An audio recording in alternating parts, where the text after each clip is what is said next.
vidéo qui va suivre traite de sujets sérieux, comme le suicide, l'addiction, la dépression ou encore la santé mentale. Elle comprend également des vidéos, des sons et des images qui peuvent heurter la sensibilité de chacun. Si vous êtes sensible à ces éléments-là, je vous encourage à ne pas regarder cette vidéo. Et si toutefois vous en souffrez et que vous voulez en parler, contactez ce numéro ou alors parlez-en à vos proches, mais surtout ne restez pas seul. Et pour ceux qui veulent continuer la vidéo, je vous souhaite un bon visionnage.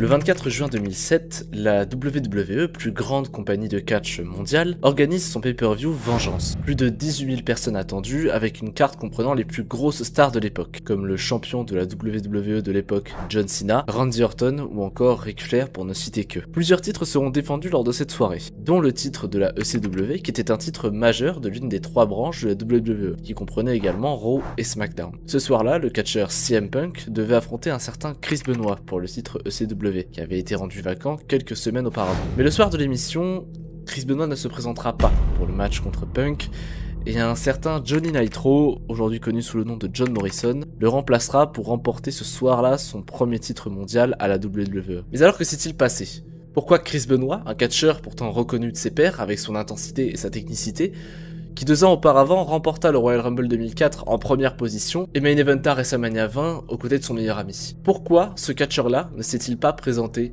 au pay-per-view Vengeance ce soir-là? Eh bien vous allez voir que l'histoire est bien plus sombre que ce que l'on peut penser. Messieurs dames, bienvenue dans cette nouvelle vidéo, je suis Eldorak et je suis très heureux de vous retrouver après un long moment d'absence pour vous parler aujourd'hui de l'une des tragédies les plus horribles de l'histoire du catch. Alors installez-vous dans votre lit, dans votre chaise, ou peu importe d'ailleurs, car aujourd'hui nous allons aborder la terrible tragédie Chris Benoit.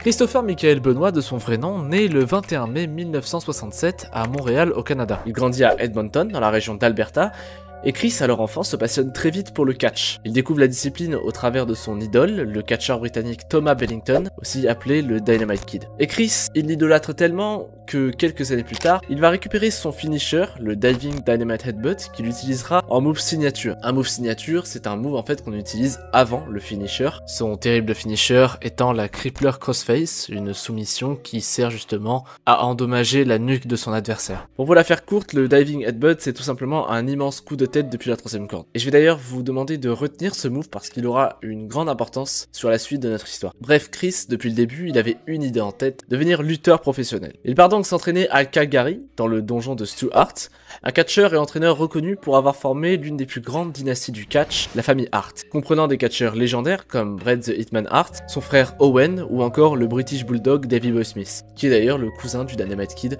Le monde est très petit. En décembre 1985, Chris va faire ses débuts à la Stampede Wrestling, la fédération de Stu Hart, où il y remporte ses premiers championnats, et va ensuite se diriger vers le Japon en 1987 à la New Japan Pro Wrestling, la plus grande fédération de catch japonaise, j'allais dire de l'époque, mais c'est la plus grande fédération de catch japonais encore aujourd'hui. Sur place, il se fait vite un nom grâce à ses aptitudes dans le ring, et changea de nom pour s'appeler dans un premier temps Dynamite Chris, avant d'enfiler un masque pour s'appeler le Pegasus Kid, toujours en référence une fois de plus à son idole le Dynamite Kid. Là-bas, il remportera ses premiers championnats majeurs et affrontera des légendes du milieu comme Jushin Thunder Liger ou encore Black Tiger, aussi connu sous le nom d'Eddie Guerrero, qui sera d'ailleurs une partie importante de la vie de Chris puisque Eddie va devenir au fur et à mesure des années son meilleur ami. Et les deux vont d'ailleurs se suivre absolument partout où ils iront. De 91 à 95, Chris va vraiment se balader entre les fédérations et ayant des passages au Japon, à la New Japan, mais aussi au Mexique ou encore aux États-Unis à la ECW, la Extreme Championship Wrestling. C'est d'ailleurs au fil de ses voyages qu'il rencontrera des amis très chers à lui, comme Chavo Guerrero ou Dean Malenko par exemple pour ne citer que. En fin d'année 95, Chris rejoint la World Championship Wrestling, la WCW, concurrente à l'époque de la World Wrestling Federation, connue aujourd'hui sous le nom de WWE. C'est là-bas qu'il retrouvera un paquet d'anciens rivaux, comme Liger, Chavo, Malenko et surtout son meilleur ami, Eddie Guerrero. Benoit rejoint ensuite la faction des Four Horsemen, qui était une grande faction à l'époque, et dans le même temps il rentre en rivalité avec le catcheur Kevin Sullivan, un catcheur heel. Dans la discipline, les heels sont basiquement les méchants en fait des histoires. Et les faces sont d'ailleurs catégorisés comme les gentils. Voilà.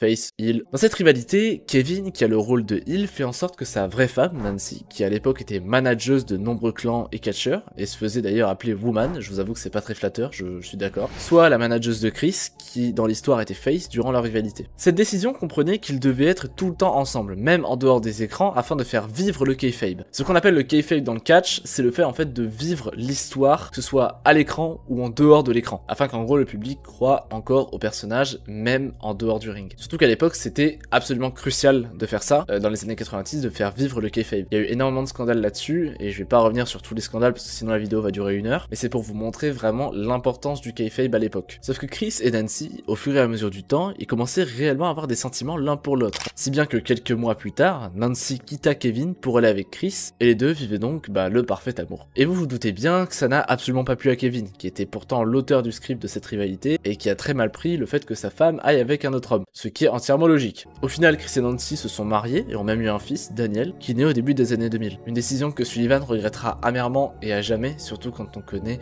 la suite des événements.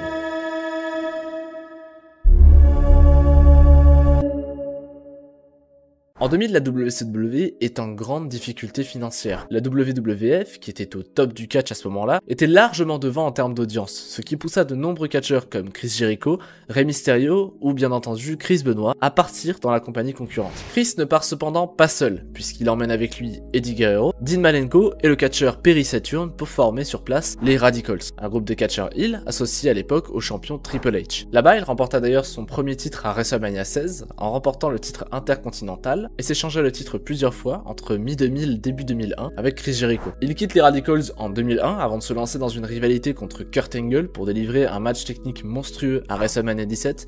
Et d'ailleurs tous les matchs entre Benoit et Angle sont monstrueux, je vous encourage vraiment à aller voir ça. C'est d'ailleurs le match qui m'a réellement, je pense, fait apprécier Chris Benoit en termes de catch pur. Et c'est en partie avec tous les matchs contre Kurt Angle qu'il est également considéré comme l'un des plus grands catcheurs techniques de tous les temps. En 2002, il est drafté à SmackDown où il remporte là-bas les titres par équipe avec son ancien rival Kurt Angle, et tourne d'ailleurs face à ce moment-là, puisque le vent commence à tourner et sa montée en popularité ne fait que grimper.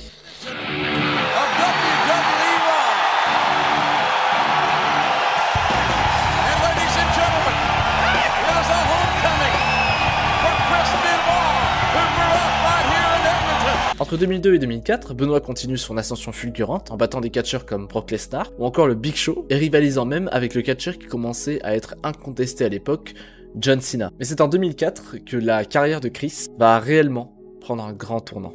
En 2004, Benoit est contraint de participer au Royal Rumble match, un match à 30 participants qui arrivent les uns après les autres et qui doivent s'éliminer pour remporter le match et défier le champion mondial de son choix à WrestleMania. Et la place de numéro 1 dans ce genre de match, c'est la place à ne pas prendre. Et ce soir-là, Chris Benoit fera l'exploit de gagner le Royal Rumble en numéro 1 et décidera d'affronter le champion poids lourd Triple H à WrestleMania. Un très grand moment pour un catcheur qui s'est réellement donné pour atteindre les sommets. Cependant, dans la rivalité pour le titre, Shawn Michaels, qui avait fait un match nul avec le champion, réclamera également son title shot et signera le contrat de championnat, donnant ainsi lieu à un match à 3 avec Chris Benoit, Shawn Michaels et Triple H. A noter que Chris Benoit était à l'époque dans une popularité monstrueuse, mais que son ami était également en pleine ascension, puisque Eddie Guerrero le soir de WrestleMania 20 défendait son titre contre Kurt Angle. L'histoire était donc toute tracée pour les deux meilleurs amis, finir WrestleMania en étant tous les deux champion du monde. C'était l'objectif. Et devinez quoi, c'est ce qu'ils ont réussi à faire ce soir-là. Eddie Guerrero battra Kurt Angle pour conserver son titre de la WWE, et Chris Benoit fera l'exploit de battre Triple H et Shawn Michaels dans un match exceptionnel pour le titre poids lourd. Les deux amis célèbrent au milieu du ring, se faisant une grande accolade pour se dire que, enfin,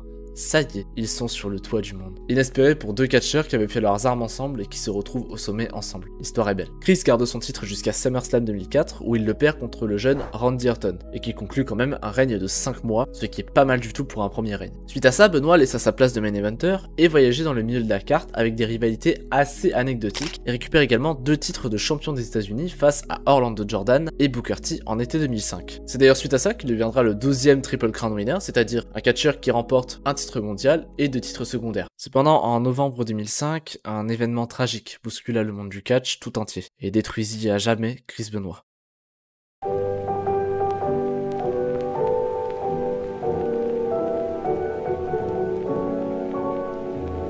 Le 13 novembre 2005, le catcheur Eddie Guerrero décède d'une crise cardiaque dans sa chambre d'hôtel. Un peu après sa mort, la WWE organisera un show hommage au catcheur mexicain et de nombreux messages seront enregistrés pour l'occasion. Des catcheurs qui s'adressent à l'audience pour parler d'Eddie et de sa fantastique carrière, et parmi ces catcheurs, vous vous en doutez, il y a Chris. Et le passage de Chris Benoit est à la fois bouleversant, puisque vous vous doutez bien, il vient de perdre son meilleur ami, mais également très dérangeant quand on connaît la suite de l'histoire. You made such a great impression on my life, and I want to thank you for everything you've ever given me. I want to thank you from my heart and tell you that I love you and I'll never forget you. And now we'll see each other again. I love you, Eddie.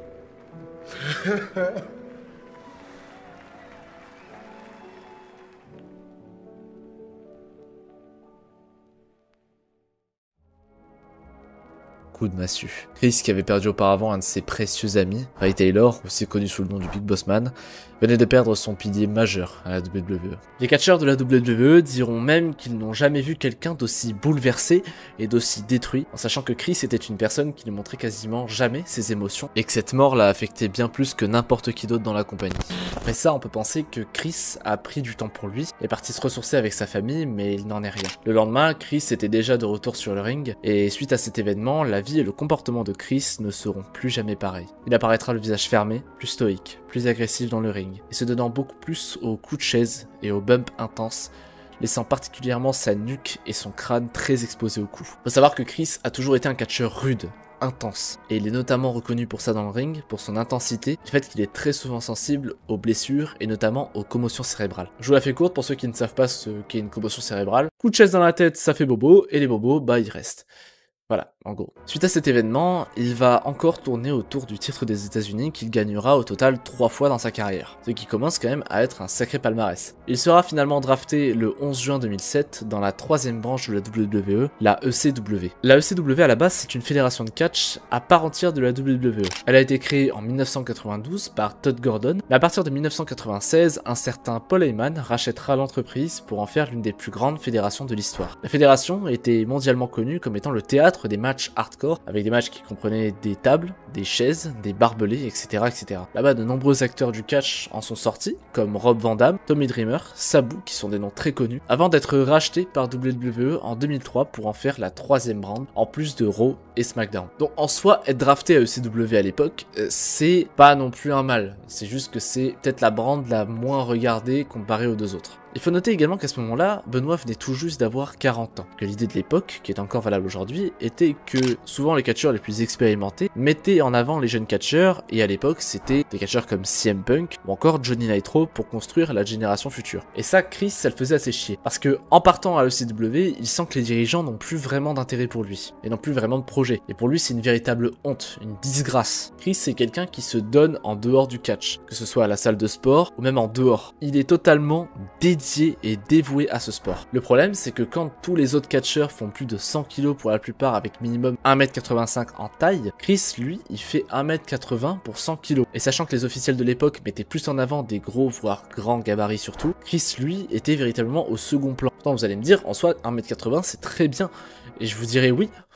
Par exemple, je fais 1m73, j'ai travaillé dans un collège, les collégiens étaient plus grands que moi, voilà, c'est pour vous dire. Tout ça pour dire que Chris est véritablement dégoûté d'être drafté là-bas. Et en soi, s'il veut, il y a plein d'alternatives. S'il veut continuer de catcher aux écrans régulièrement, à l'époque, une autre compagnie concurrente à WWE venait d'être créée depuis quelques années.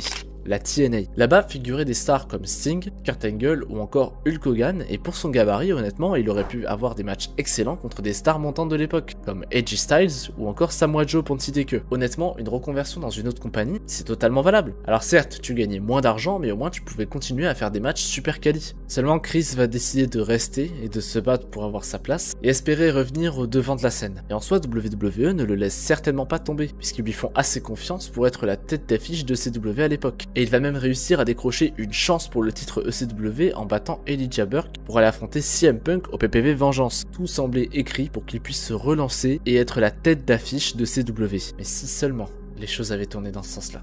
Car sans le savoir, ce match contre Elijah Burke sera le dernier de la carrière et de la vie de Chris Benoit. My wife and my children will not be watching Raw.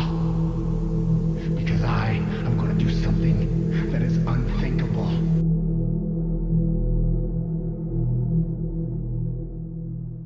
Le samedi 23 juin 2007, la veille du PPV Vengeance, Chris Benoit appelle les officiels de la WWE pour leur dire qu'il ne sera pas présent au show qui se déroule le soir même. Car selon ses dires, sa femme Nancy et son fils Daniel souffraient tous les deux d'une intoxication alimentaire, ce qui l'empêche d'assister au show. En soi, des raisons totalement légitimes, sauf que les choses vont vite tourner au bizarre. Le soir même, Chris Benoit appellera un de ses collègues et amis Chavo Guerrero pour lui signaler la même chose, qu'il sera absent. Et sans le savoir, ça allait être la dernière fois qu'il allait l'avoir au téléphone. Et à raison d'eux, puisque les derniers mots de Chris à Chavo seront « Chavo, je t'aime ». Plus tard dans la nuit, Chavo recevra un message qui dit « Les chiens sont dans la zone fermée de la piscine et la porte arrière de la maison est ouverte ». Mais avant même de finir de lire le message, Chavo recevra exactement le même, mais cette fois-ci du téléphone de Nancy. Pour finir, Chris Benoit enverra à plusieurs reprises l'adresse de son domicile à Chavo, ainsi que d'autres membres du personnel de WWE. Ce seront les derniers messages envoyés par Chris Benoit. Le soir du 24 juin 2007, lors du PPV Vengeance, Chris Benoit ne se présentera pas au match et sera aussitôt remplacé par Johnny Nitro qui remportera par la même occasion le titre ECW qui était à la base destiné à Chris. Mais le lendemain, la nouvelle tombe. Alors que des agents de police furent envoyés au 130 Green Meadow Lane, Fayetteville en Géorgie, le domicile de la famille Benoit, les policiers feront une découverte des plus macabres. Ils découvriront les corps sans vie de Chris Benoit, 40 ans, Nancy Benoit, 43 ans, et leur fils Daniel, 7 ans. La nouvelle fait le tour des réseaux sociaux comme un tremblement de terre. Les messages d'hommage au catcheur et à sa famille sont nombreux, et tout le monde est dans l'incompréhension. Lors de l'annonce de ce drame, la WWE organise lors d'Euro un show hommage à Chris Benoit. Ce show comprenait des extraits de ses matchs, du DVD Hard Knocks, The Chris Benoit Story, et des interviews de différents catcheurs, parlant de sa carrière et de ses accomplissements. L'interview la plus marquante sera celle de William Regal, un catcheur de la WWE qui résumera en quelques lignes le comportement de Chris Benoit. At a later date, I'll be quite happy to sit here and tell you all the things about Chris Benoit that I'd like to tell you. But now all I'm willing to say is that Chris Benoit was undoubtedly the hardest working man in professional wrestling. The most dedicated, totally absorbed in the business of professional wrestling about anybody I've ever met. And that's all I've really got to say at the moment. Quelques heures après ce show, les premières updates sont révélées. Les enquêteurs font tomber le verdict. Chris Benoit aurait assassiné sa femme Nancy le 22 juin et son fils Daniel le 23, avant de se donner la mort en se brisant la nuque avec la poulie de sa salle de sport le 25 juin. Le monde est sous le choc. Peu après ces annonces terribles, le dirigeant de la WWE de l'époque, Vince McMahon, tenta de sauver les meubles de son entreprise, en déclarant dans un communiqué qu'aucune mention du nom de Chris Benoit ne sera faite sur les prochains shows de la WWE, et son nom sera à jamais banni des livres d'histoire. Un move controversé qui fait encore parler aujourd'hui, puisque WWE a techniquement rendu hommage à un meurtrier, justifiant comme seule défense qu'il n'était pas au courant. Mais maintenant la question se pose, comment Chris Benoit, un catcheur et un père modèle, a-t-il pu en arriver à un tel massacre ? Suite à cette nouvelle, les premiers rapports d'autopsie tombent, montrant que Nancy et Daniel avaient des marques de strangulation au niveau du cou. Et les policiers remarquèrent également qu'une bible fut posée à côté de leurs deux corps. La thèse du double meurtre-suicide fut donc la conclusion la plus logique pour les enquêteurs, puisque lors des premières fouilles du domicile, plusieurs éléments peuvent nous aider à y voir plus clair, comme les dernières recherches internet sur l'ordinateur de Chris, où l'on remarque que les dernières recherches parlaient d'un extrait de la Bible, la résurrection de l'enfant, mais également de la manière la plus rapide, la plus létale et la plus indolore de se briser la nuque. Une lettre de suicide sera également retrouvée à côté du corps de Benoit, montrant bien sa volonté de mettre fin à ses jours. Et pour l'instant, la question est encore floue. Comment a-t-il pu en arriver là ? Et pour ça, il va falloir qu'on fasse un énorme pas en arrière. Dans les années 90, la réglementation concernant les stéroïdes et les produits anabolisants était beaucoup moins importante que ce que l'on peut avoir aujourd'hui. Les catcheurs étaient plus libres de prendre des stéroïdes, ce qui donnait des physiques absolument monstrueux et clairement inaccessibles naturellement aujourd'hui. Mais malgré un procès des stéroïdes à l'époque contre WWE, qui mit la lumière sur la prise d'anabolisants, et une réglementation plus ou moins endurcie dans les années 2000, la prise de stéroïdes était toujours très importante dans le monde du catch. Et Chris Benoit était l'un des sujets les plus fréquents. De plus, Chris Benoit explosa dans le courant des années 90, à une époque où les gros physiques faisaient plus impression que les plus petits gabarits, comme je vous ai dit plus tôt. On a des exemples comme Hulk Hogan, Triple H ou The Rock pour ne citer que. Également, comme je vous l'ai dit, la taille a toujours été quelque chose qui complexait Benoît, au point qu'il tentait constamment de compenser cette taille avec une prise excessive de stéroïdes et de testostérone. Donc vous imaginez bien que lors des premières analyses du corps de Benoît, les médecins ont plutôt halluciné quand ils ont vu le nombre d'éléments chimiques qu'il y avait dans son corps. Des drogues, des stéroïdes anabolisants, de la testostérone, mais également de l'alcool qu'il consomma en quantité excessive juste avant de se donner la mort. Pour ajouter de l'huile sur le feu, selon les médias américains, Chris Benoît était dans un état de roid rage au moment des meurtres. Pour être plus clair, un roid rage, c'est ce qui arrive quand une personne prend une quantité astronomique de stéroïdes anabolisants et de testostérone, qui entraîne derrière des actes extrêmement violents et qui, selon eux, a pu entraîner Chris à faire ces horribles meurtres. Mais vous allez voir que les choses sont beaucoup plus compliquées que ça, et que d'autres éléments vont rentrer en compte dans l'affaire. Dans un premier temps, les recherches vont continuer dans le domicile de la famille Benoît. Des photos seront prises afin de déterminer si d'autres éléments peuvent déterminer si oui ou non cet acte était prémédité. Pas mal de déterminer dans ma phrase, je suis désolé. Et le moins qu'on puisse dire, c'est que des preuves, ils n'en manqueront pas. Tout d'abord, les bibles, chacune posée à côté des corps, les messages énigmatiques à destination des catcheurs et à d'autres membres du staff, le fait qu'il assassina chaque membre de sa famille sur des jours différents, et surtout le détail le plus effrayant dans l'histoire et qui, à mon sens, est passé bien trop sous silence, un couteau sous le lit de Daniel.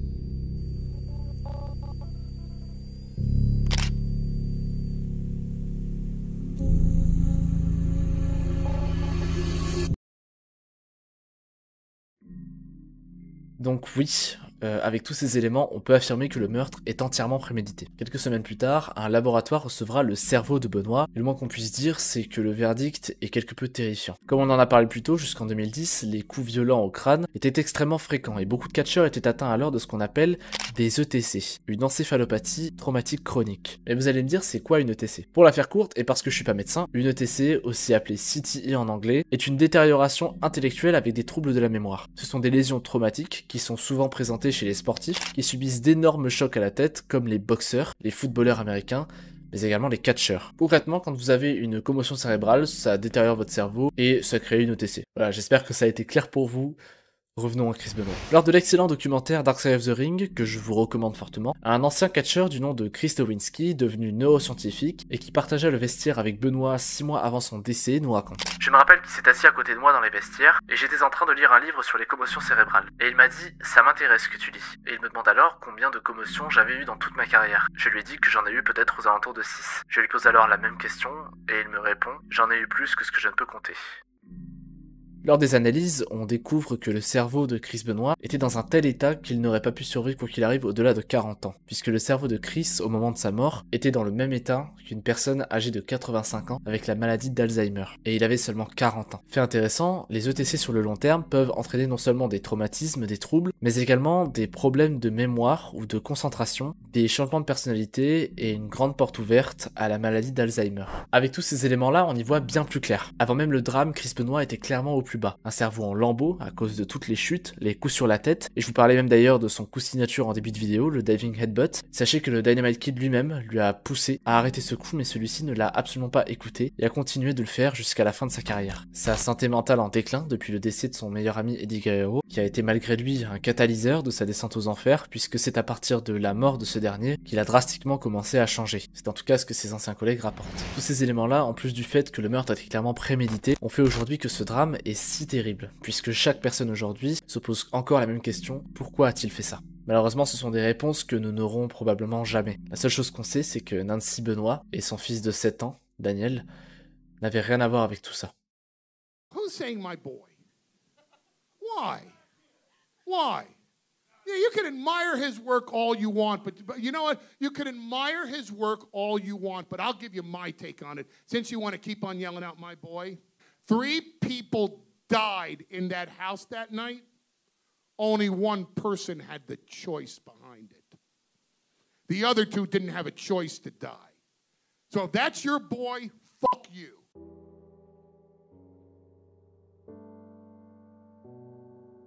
Voilà la dernière partie de cette vidéo. Je me tâtais à créer une avant-dernière partie pour vous parler des différentes théories autour du drame, notamment avec cette fameuse page Wikipédia qui a été modifiée le soir du meurtre de Nancy, en notant que la raison pour laquelle Benoît n'était pas présent était à cause du décès de sa femme Nancy, un coup du sort très maladroit, que l'utilisateur débunkera très vite comme étant du pur hasard. C'est sur cette anecdote très nulle que je vais vous laisser pour cette vidéo, et j'espère surtout qu'elle vous a plu. L'histoire de Chris Benoit est l'une des plus sombres et les plus fascinantes de l'histoire du catch. Étant moi-même fan de la discipline depuis de nombreuses années maintenant, je me devais à un moment donné de parler de cette horrible affaire. Chris Benoit, le performeur, est l'un de mes préférés ever, mais en revanche, la personne, l'humain, est l'une des plus horribles que ce business ait jamais connu.